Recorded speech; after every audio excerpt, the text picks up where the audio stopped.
Libby and I are blessed to have come from homes where tithing and giving beyond the tithe, for that matter, was an absolute, it was just a given. Being so grounded in who we were as kids, that part of our lives, it was never a question for us when we got married. Frankly, I don't understand God's math. It's never really made sense to me. But what I do know, having lived it and experienced it through our lives, that we're living proof that a commitment to a tithe has never seemed to affect our bottom line. There have been times when unforeseen expenses would come up, and just out of the blue, the money, honestly, would be provided. I remember distinctly we needed to provide for some medical treatment for one of the boys when they were quite young, and we prayed that God would bless us and would supply us with the money.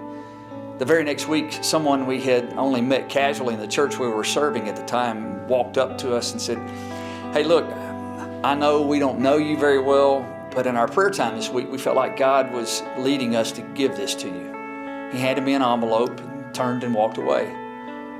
In that envelope was a check, no kidding, for the exact amount of our need. As a family, we acknowledge that just because we give doesn't mean we arrived. It certainly doesn't mean we're more holy than anybody else. It just simply means that, at least in that one area of our lives, and certainly in everything, but that one is very measurable, we're trying our best to be obedient. What we have seen is that we're blessed beyond measure, that God is using the tithes and offerings we give to and through this local church to see His love shared throughout our community and all around the world.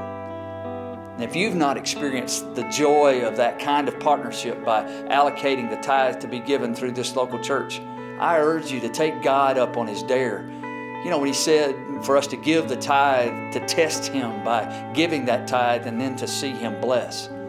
Whether it's financial blessing or simply the joy of acknowledging Him as Lord and that He is the only one worthy of our obedience, whatever the case may be, we have seen Him prove faithful on His dare. He blesses us so that we can in turn bless others.